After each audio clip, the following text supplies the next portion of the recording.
Bientôt, un nouveau document de voyage d'utilité publique, c'est le passeport biométrique. Il vient d'être présenté au chef de l'État par la société malaisienne Iris.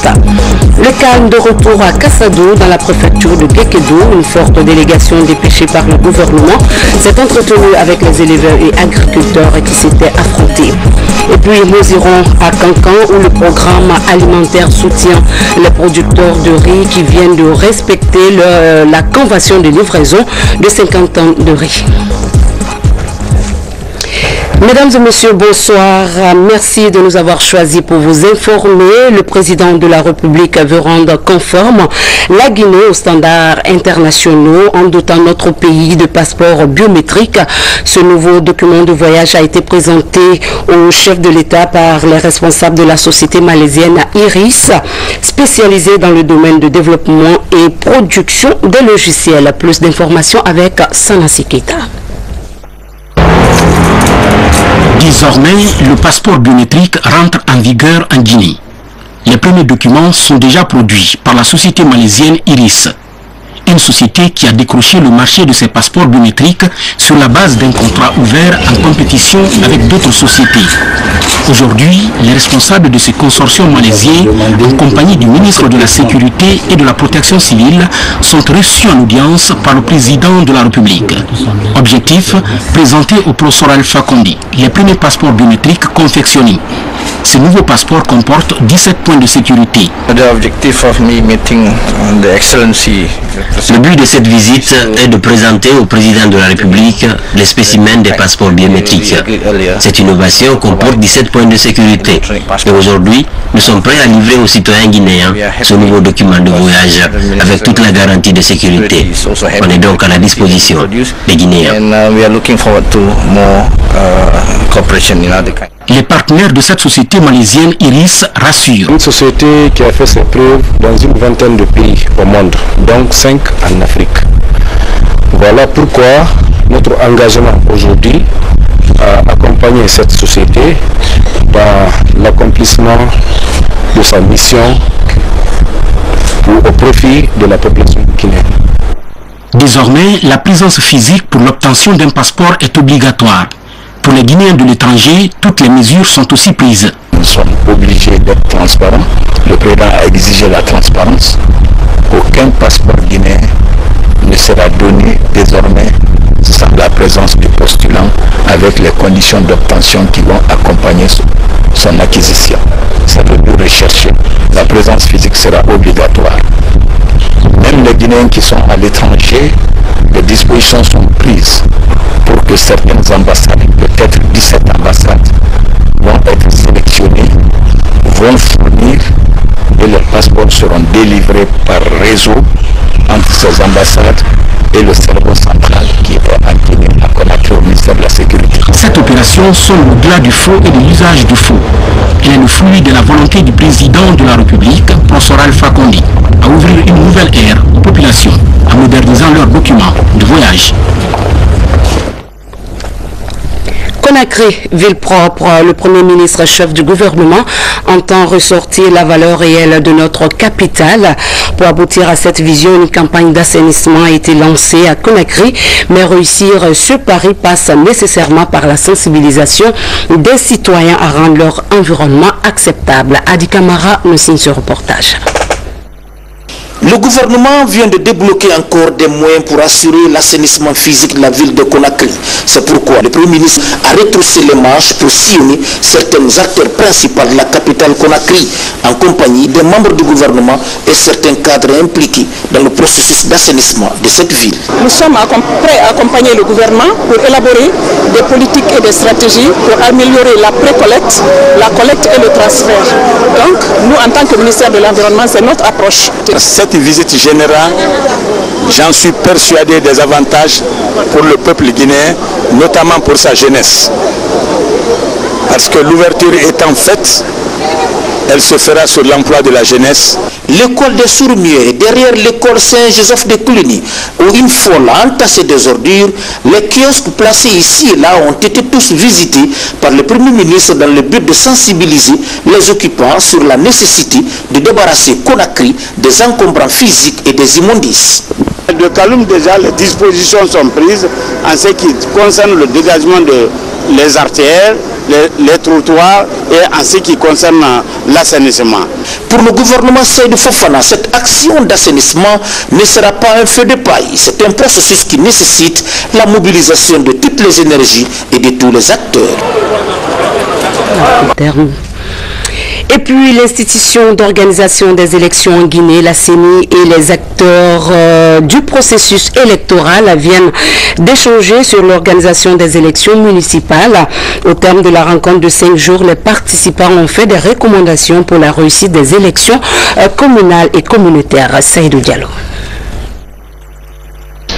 La retraite de Kindia a donné lieu à l'amélioration du guide opérationnel de l'administration électorale guinéenne. Elle intègre cette fois-ci des nouvelles solutions qui vont faciliter l'application correcte des différentes opérations envisagées au compte des communales et communautaires comme une meilleure connaissance des thématiques clés du processus électoral en Guinée, du point de vue des forces, des faiblesses, des difficultés, des défis et des enjeux. L'existence d'une base informationnelle utile à l'actualisation du plan stratégique et opérationnel de la CENI. Face à cet enjeu, acteurs politiques, assistants techniques, services de sécurité et membres de la CENI s'accordent tous sur l'application correcte des recommandations, notamment par le renforcement du dispositif de transparence pour chaque étape du cycle électoral, la sensibilisation des populations ainsi que la sécurisation avant, pendant et après les élections. Ces derniers jours d'intenses travaux ont permis à la CENI de franchir un cap extrêmement important. L'atmosphère qui transpire depuis quelques jours marque une renaissance et une CENI prête à prendre ses responsabilités et jouer pleinement le rôle qui est le sien. Nos acquis sont nombreux et de qualité. Il nous appartient désormais de traduire en actes concrets et novateurs l'ensemble de ces recommandations qui concourent à l'enracinement de la démocratie et de l'état de droit dans notre pays à travers l'organisation d'élections transparentes, justes et acceptées de tous. Dans les jours à venir, la plénière de la CENI va se prononcer sur ce document et engager par la suite la recherche des fonds nécessaires pour l'organisation de ces scrutins. Autre actualité du pays, le ministère de l'administration du territoire et de la décentralisation a souscrit à l'amélioration de la qualité des plans de développement local des collectivités en charge de la décentralisation. Pour produire de l'effet à ce projet, un guide méthodologique de planification de deuxième génération a été élaboré. Le document vient d'être soumis à l'analyse des partenaires et acteurs de terrain pour sa validation. Ibrahima Keita. Avec l'appui des partenaires de développement, la politique de décentralisation de la Guinée fait du chemin. Après les premiers plans de développement local dits de première génération au niveau des collectivités à la base, le PDLG et le PACV conjuguent les efforts pour un PDL de deuxième génération. Ainsi, après l'élaboration du guide méthodologique harmonisé sous l'égide du ministère en charge de la décentralisation, le document est soumis à l'appréciation des partenaires et autres acteurs de terrain. L'objectif est de permettre aux collectivités d'élaborer efficacement leur PDL deuxième génération. Le PACV particulièrement, dans son programme de travail 2014, a prévu d'appliquer ce PDL dans des CR pilotes. Dès lors, il s'agit de renforcer les capacités des collectivités pour plus d'impact des projets et programmes de développement à la base. Il faut que cette deuxième génération soit pour nous vraiment un travail fouillé, mais qui nous donne encore au moins 10 ans de recul pour pouvoir travailler et améliorer encore pour ceux qui vont venir dans la troisième génération avec maintenant une décentralisation plus poussée, plus parfaite. S'il est évident que la politique de décentralisation fait du chemin, la synergie d'action est une voie sûre pour l'atteinte des objectifs. Le nouveau guide méthodologique harmonisé prend en compte les défis de développement des collectivités qui sont entre autres la planification spatiale, l'emploi jeune, la prévention et la gestion des conflits. Restons dans ce département où une mission d'évaluation s'est rendue à Bouquet. La mission a procédé au recensement des dégâts et des familles victimes des événements survenus le 3 février dernier. Suite à cette estimation, le gouvernement prendra des dispositions pour une éventuelle assistance aux victimes. Mohamed Lamine Camara nous signe ce reportage. La ville de Bouquet a été récemment l'épicentre des troubles sociaux suite à la découverte du cadavre d'un jeune homme de la localité. 2 semaines après ces événements douloureux, une mission d'évaluation du ministère de l'administration du territoire et de la décentralisation est ici pour constater les dégâts matériels causés, mais aussi procéder au recensement technique des besoins. Nous avons constaté vraiment des dégâts. Nous avons recensé aussi les personnes victimes parce que dans cette concession, il y avait des personnes qui étaient en location et qui ont tout perdu aussi. Donc nous avons fait ce recensement de personnes pour pouvoir, n'est-ce pas, faire éventuellement une assistance humanitaire.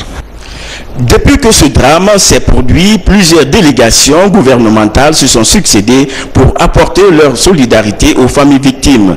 La famille Djabi se réjouit de ces visites. Nous allons remercier d'abord le gouvernement pour l'effort qu'ils ont fourni pour nous assister. Parce que nous ne comptons que sur le gouvernement aujourd'hui. Nous n'avons pas de force ni de compétences pour faire autre chose. Auparavant, la mission s'était rendue à la maison mortuaire. Le chef de la délégation a saisi l'occasion pour présenter les condoléances du gouvernement. Le gouvernement a aussi dépêché une mission à Guékédou suite au conflit qui a opposé éleveurs et agriculteurs. On se souvient que cet affrontement a fait des dégâts des deux côtés. Le calme est revenu à Kassadou. La mission associée aux ressortissants est parvenue à faire résonner les deux entités. Ça a Martin Fonsinadouno. À Kassadou, l'agriculture est la principale activité des populations. Le riz, le maïs, l'arachide, le haricot, ils sont cultivés. L'introduction de l'élevage sans une structure foncière appropriée est depuis quelques années source de discorde entre éleveurs et agriculteurs. Un récent malentendu entre un paysan chasseur et un groupe de bouviers a agité la cité. Moi je suis chasseur. Cette année j'ai entrepris les travaux de construction. J'avais des travailleurs au village. Je me suis déplacé pour aller à la chasse pour trouver un peu de viande pour mes travailleurs. Arrivé dans la forêt, j'ai tiré sur un singe. Mais malheureusement, le singe n'est pas tombé. J'ai voulu reprendre le chemin pour revenir voir les travailleurs au village. J'ai vu aussitôt 2 éleveurs qui venaient vers moi. Ils m'ont interpellé pour me dire, qu'est-ce que tu fais ici? Je suis venu pour trouver de la viande pour mes travailleurs, mais comme j'ai tiré, je n'ai pas pris quelque chose. Non, ils m'ont interpellé pour me dire non, c'est vous qui tirez sur nos animaux. Pour lui, il dit que c'est un voleur qui veut tuer son animal. Il a été arrêté, il a appelé les services autorités de Guékédou, ils ont envoyé la sécurité, le faire envoyer à Guékédou. Pour résoudre le différend social à Kassadou, le gouvernement a dépêché le ministre du Commerce et celui de l'élevage, l'inspecteur général de la décentralisation, quelques cadres du département des droits de l'homme. Au nom de la fraternité et du vivre ensemble, entretenu depuis des générations, un terrain d'entente apaisé est trouvé. Les deux parties reconnaissent qu'il existe des liens séculaires. Les deux parties reconnaissent aussi qu'il y a nécessité de vivre ensemble. Il y a une complémentarité au titre des intérêts.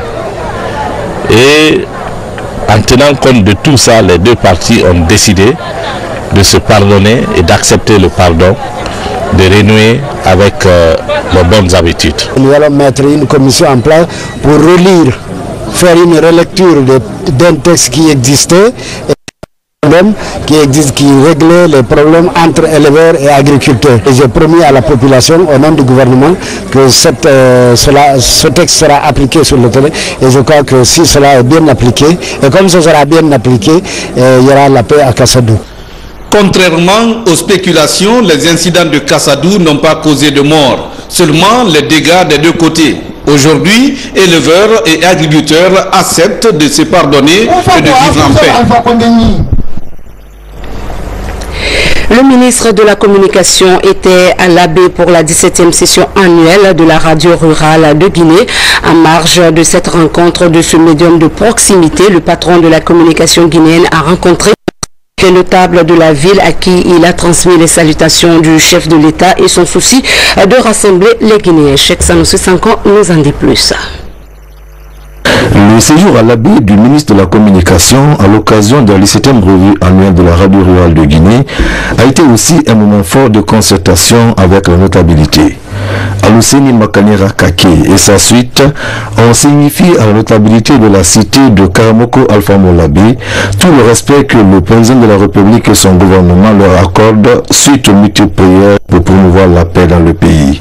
Le ministre a fait savoir le souci du président à rassembler les Guinéens de tous bords pour le bien-être de la Guinée. Je ne pose pas date pour un régime, pour un ordre. Je pose les actes pour la Guinée. Que Dieu fasse que je puisse faire pour tout le monde. C'est de sauver l'unité nationale, la justice, de faire en sorte qu'il n'y ait pas de gens qui souffrent de comportement des autres. Abordant tous dans le même sens que le ministre, le gouverneur de la région et plusieurs autres personnalités religieuses, dont le grand imam de l'abbé, ont exprimé leur volonté à accompagner le président de la République dans sa noble et lourde mission de sauvegarde de la paix.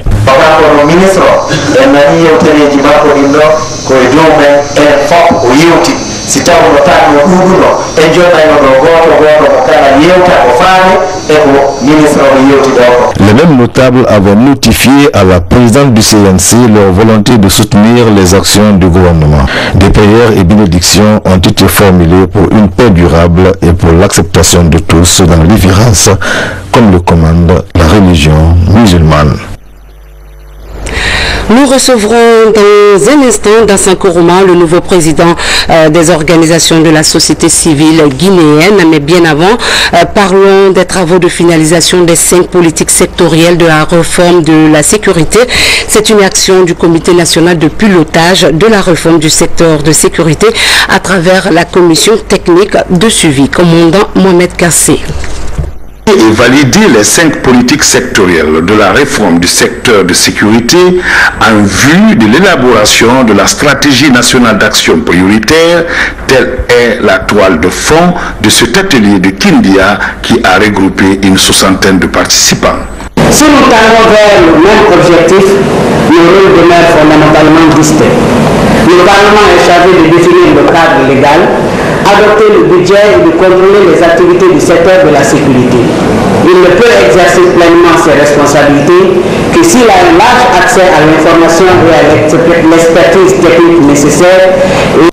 Sur la Guinée, dans ses composantes aussi diversifiées, que sont les différents secteurs de sécurité et qui, dans la globalité, ont mis en relief les atouts et les faiblesses de notre pays, mais aussi attirer et clarifier la mission assignée à chacun de vos secteurs pour faire de ce pays ce qu'il doit être.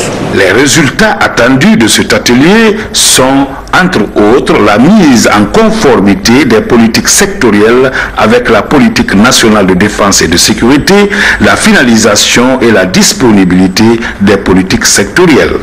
Les diagnostics posés dans chaque domaine, les problèmes soulevés, les recommandations formulées, les approches de solutions proposées, les mécanismes de concertation envisagés sont de nature à faire avancer le processus de la RCS vers les objectifs globaux et spécifiques qui lui ont été assignés. L'élaboration de la stratégie nationale d'action prioritaire doit aboutir à l'évaluation budgétaire à court, moyen et long terme. Un détour par Cancan, fin de l'importation du riz par le PAM en Guinée. Ce programme alimentaire mondial vient de signer un contrat de livraison de riz local avec les producteurs de ce céréale de la Haute-Guinée. Cette convention concerne 50 tonnes de riz étuvé, produit et transformé sur place. Ansoumani Toumani Kamara a suivi la remise de cette cargaison de riz. Les particuliers et les agents de l'administration publique de Kankan, la Fédération des unions de producteurs de riz de la Haute-Guinée, FIPRORI, signe son tout premier contrat de livraison de riz local étuvé avec une institution internationale. Le programme alimentaire mondial, PAM, à travers son sous-bureau de Kankan, donne le ton. C'est l'un des volets des innovations du PAM dans le cadre de son assistance humanitaire en Guinée. C'est une céréale de qualité qu'on peut livrer à nos bénéficiaires. Cela a double avantage, non seulement sur le plan économique, c'est un achat qui a une grande importance parce qu'on ne va pas connaître de retard dans l'exécution de nos différents programmes. Ce riz étuvé a été produit et transformé sur place avec le label Guinée. Et la qualité est certifiée par les services de contrôle de qualité des normes. C'est un défi aussi pour nous les producteurs et pourtant c'est la première fois qu'une institution internationale collabore directement avec les producteurs à la base. Donc nous sommes très ravis et nous allons essayer de maintenir notre parole, c'est-à-dire respecter les engagements au niveau des contrats qui nous lient. C'est aussi un indice de fierté pour le gouvernement qui commence à voir les résultats de ces énormes appuis à la production agricole depuis 3 ans. Intégralement, mais nous nous estimons heureux parce qu'on constate une augmentation considérable du volume de production. Si ce premier essai est concluant, le PAM compte se passer des importations de céréales et élargir son partenariat d'achat à d'autres structures de producteurs agricoles du pays. Restons encore à l'intérieur du pays. Les travaux de construction du tronçon Kankan-Sana sur la nationale Kankan-Kriwani ont repris. Arrêtés l'année dernière pour des raisons d'intenses pluies, ces travaux connaissent aujourd'hui un rythme accéléré. Les travailleurs de l'entreprise Guiter sont à pied d'œuvre pour achever les travaux dans les meilleurs délais. Notre reporter Fodé Bangali Fofana est allé constater l'évolution des travaux. Suivez. Peu à peu, la couche du béton bitumineux se prolonge sous ce axe Kankan-Sana. C'est une partie de la nationale Kankan-Kriwani sur une distance de 32 km. Après les pluies qui ont occasionné l'arrêt du chantier l'année dernière, les travaux ont activement repris. Le mouvement des engins, gradeurs, compacteurs et autres camions bennes et citernes arroseurs est intense. Nous avons repris à partir du PK An-Sisan, c'est le dernier goudron qu'on avait fait. Maintenant nous sommes sur le PK Do à peu près. Nous sommes, comme vous voyez sur la route, nous avons déjà fait toute la plateforme avec la bonne latérite. Et maintenant nous sommes sur l'étage de mettre la couche de base en gravier concassé, compactée, avec les profils en traverse en accord avec le projet. Et après, c'est les travaux de bitumage qui vont venir. On planifie que d'ici au PK 2 et quelques, on pourra les faire la semaine à venir. Après l'étalage du concassé, voilà le finisseur pour la couche du béton bitumineux. C'est de l'art. Il y a des façons qu'il faut faire, il y a des façons que si ce n'est pas adapté, automatiquement on perd. Ça veut dire que le temps de vie de la route ne serait pas respecté. Ce que vous voyez, la terre qu'on dégage là, c'est pour donner ça dit l'amplitude qui va permettre à cette route de vivre longtemps. Sur ce axe Kankan-Sana, tous les ouvrages de franchissement sont déjà réalisés, les travaux d'assainissement terminés, le terrassement se poursuit parallèlement avec les travaux de bitumage. Une volonté affichée des nouvelles autorités du pays de donner un nouveau visage à nos routes pour le plus grand bonheur des usagers et des populations à travers le pays profond. À la page santé de cette édition, à l'instar des autres services de l'administration publique du pays, le secteur de la santé est en proie à la corruption, tant au niveau central que déconcentré. Pour remédier au phénomène, le ministre de la Santé a rencontré l'ensemble des SAF et agents comptables des structures sanitaires du pays. Sori Dokera. Orienter les fonds alloués aux structures sanitaires publiques du pays en vue d'améliorer la qualité de leur fonctionnement, c'est l'ambition du nouveau ministre de la Santé, d'où cette rencontre avec l'ensemble des gestionnaires financiers des hôpitaux du pays. Les SAF constituent un maillon important de ce système. C'est les gestionnaires financiers des hôpitaux. Je leur fais appel pour échanger avec eux, leur dire ma vision et leur exhorter à l'abandon des anciennes pratiques. Pour le médecin-colonel Rémi Lama, la gestion rationnelle des fonds et subventions alloués au secteur de la santé est un défi à relever à tous les niveaux de la pyramide sanitaire. Les cadres saluent la démarche. Il a affiché sa volonté de changer et de qualifier la gestion de notre système de santé. Cette rencontre est extrêmement importante parce qu'elle permet vraiment de rapprocher des services déconcentrés.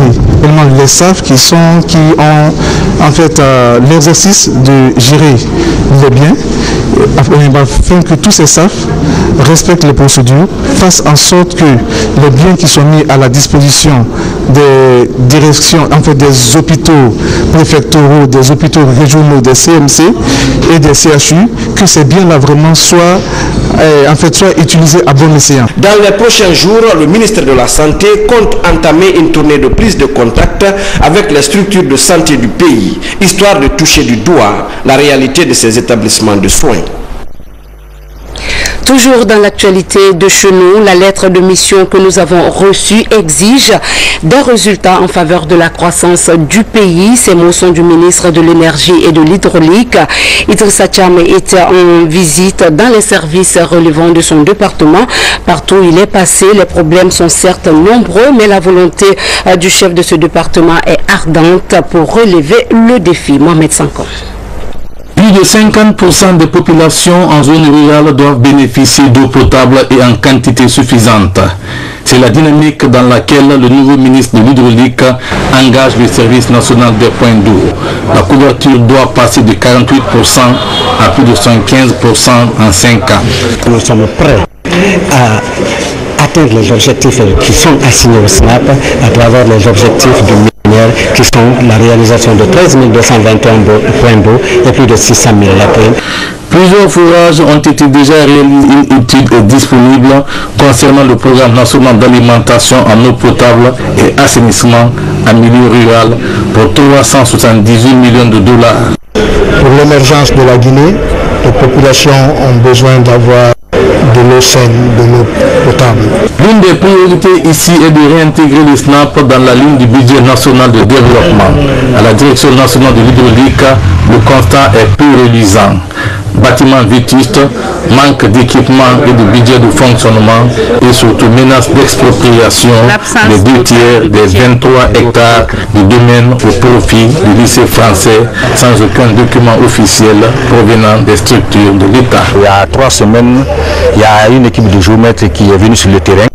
Et bon, mais on a exigé, n'est-ce pas, le bail qui lie l'État, n'est-ce pas, au lycée français pour l'expropriation de ce domaine. Donc nous sommes à l'attente de ce document officiel. À la direction nationale du fonds de l'hydraulique, les problèmes sont les mêmes et le ministre promet de les examiner tous au cas par cas. Et puis ce sont 150 cartons de carcasses de moutons que viennent de recevoir les travailleurs de l'usine d'alumine de Fria. C'est un geste du ministère de l'Action sociale, de la promotion féminine et de l'enfance à travers le Royaume d'Arabie Saoudite. François Mara. La préfecture de Fria, depuis l'arrêt de l'usine d'alumine de cette localité, les travailleurs de cette unité industrielle traversent des moments difficiles.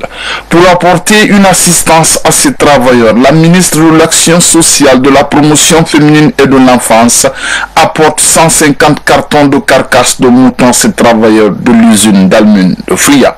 Nous vous prions de prendre du courage, d'être patient, de regarder le gouvernement qui est en train de ne rien ménager pour que votre problème trouve solution. Parce qu'aujourd'hui, on vous apporte le soutien, mais l'idéal serait que le problème soit résolu. Ça ne sert à rien de donner du poisson tous les jours à ton voisin, alors que tu peux lui apprendre à pêcher lui-même. Donc aujourd'hui, on vous apporte un soutien. Demain, mon souhait le plus ardent en tant que département de l'action sociale est que votre problème trouve solution. Et le représentant du collège des syndicats des travailleurs de l'usine a salué ce geste de solidarité du département de l'action sociale. Les travailleurs vraiment sont très fiers. C'est un premier acte. Quiconque te donne un poisson aujourd'hui, c'est parce qu'il a un poisson, comme vous l'avez dit. Au jour où l'eau a 10, vous en aurez plus qu'un. Nous sommes très fiers. On souhaiterait que peut-être que ces dons, que ça s'arrête, qu'on continue à prendre les dons, qu'on puisse avoir nous maintenant la chance de reprendre nos activités et que les dons viennent de nous maintenant vers les autres. Ce don vient donc à point pour ces travailleurs qui apprennent à vivre autrement depuis quelques mois.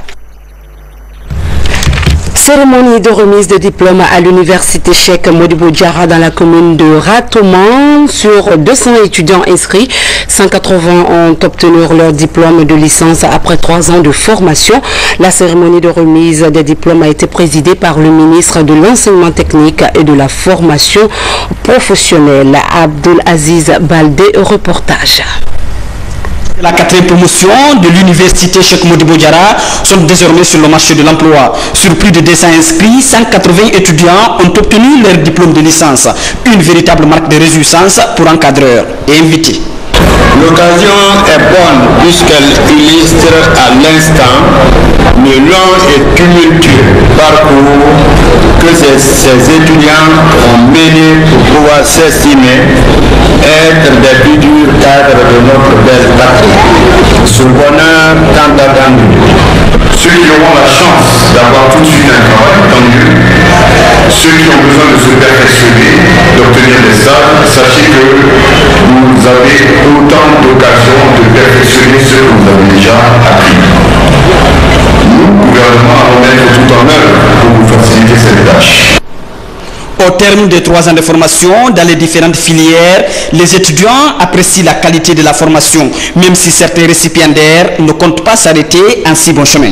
J'ai beaucoup travaillé pour être où je suis aujourd'hui et je tiens vraiment à remercier mes parents qui ont fait beaucoup de sacrifices pour que je sois là aujourd'hui, malgré le maigre moyen. Je suis émue.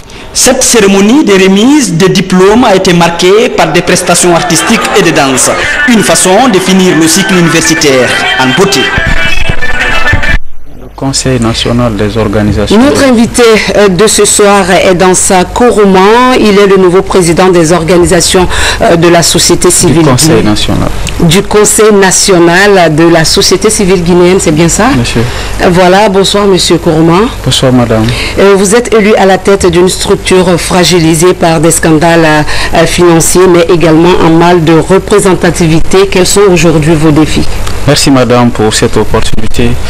En effet, le premier défi pour lequel nous nous fixerons en tout cas les années à venir, à très court terme, c'est naturellement comment faire pour réconcilier le Conseil national des organisations de la société civile avec ses propres membres.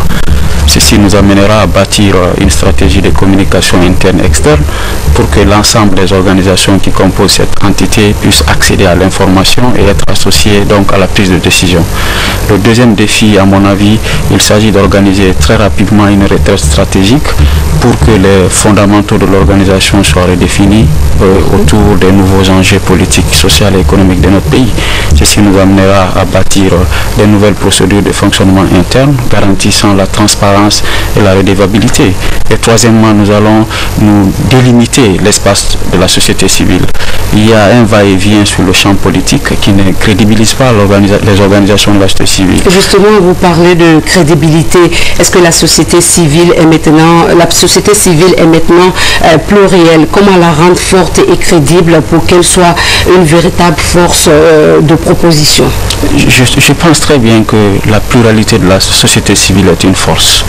Et cette force-là, nous devons pouvoir l'intégrer et comprendre comment la mettre en branle pour faire face, n'est-ce pas, aux grands défis au niveau national.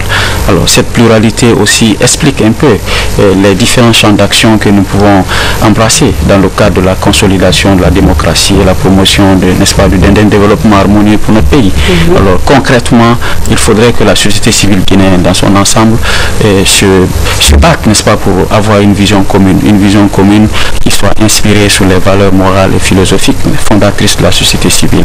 Ceci nous amène à faire violence sur nous-mêmes pour que nous démarquons naturellement de l'espace traditionnel politicien, pour que nous bâtissons et renforçons l'espace citoyen. Alors cette démarcation me semble être nécessaire, mais il faut aussi développer la complémentarité thématique. Il faut que les différentes entités qui composent la société civile aient leur identité propre. Ceux qui interviennent dans les domaines de promotion de la santé ou des services sociaux de base, ceux qui travaillent sur la gouvernance, ceux qui travaillent sur le processus électoral. Cette complémentarité thématique me semble être nécessaire pour que la société civile soit plurielle et pour que son action puisse porter dans l'intérêt de nos concitoyens. Est-ce que le verre du changement qui vient de souffler au sommet sera repercuté à la base au niveau de région? Tout à fait. Nous avons commencé de la base au sommet. Le processus de renouvellement du Conseil national obéit au principe de un renouvellement pyramidal. On commence par les conseils sous-préfectoraux, nous remontons au niveau des conseils préfectoraux et nous montons au niveau des conseils régionaux. C'est l'ensemble des conseils régionaux et des grands réseaux nationaux qui mettent en place le Conseil national. Donc c'est un processus, c'est un Conseil national aujourd'hui renouvelé entièrement de la base au sommet. Et le renouveau qui vient de souffler au sommet doit être renforcé par un mouvement d'ensemble dont les initiatives quitteront la base pour remonter au niveau national. Ok, avant de nous quitter, est-ce que vous comptez faire la lumière sur le scandale financier? Oui, la lumière dont il est question, ce scandale est une particularité. Ce qui est fondamental, l'audit fait partie, n'est-ce pas, des valeurs de gouvernance interne d'une organisation qui se veut crédible. Alors le dossier de l'Union européenne, dans les clauses contractuelles de l'Union européenne, il est prévu qu'à la fin de chaque programme, un audit soit organisé par un cabinet indépendant. Mais nous ne le limiterons pas là. Nous allons revisiter notre dispositif de fonctionnement interne pendant les 4 années écoulées pour que les défaillances soient identifiées et les mesures correctives apportées. Ça, il ne s'agira pas d'une chasse aux sorcières, mais il s'agit d'un élément de gouvernance.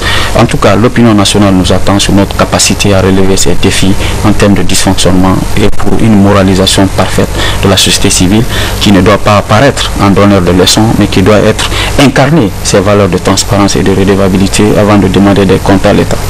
D'accord. Merci, M. Dansa Koroman. Je rappelle qu'il est le président du Conseil national des organisations de la société civile guinéenne. Voilà, mesdames et messieurs, c'est la fin de cette édition. Merci à vous de nous avoir suivis et restez avec nous pour la suite de nos programmes. Bonsoir à tous.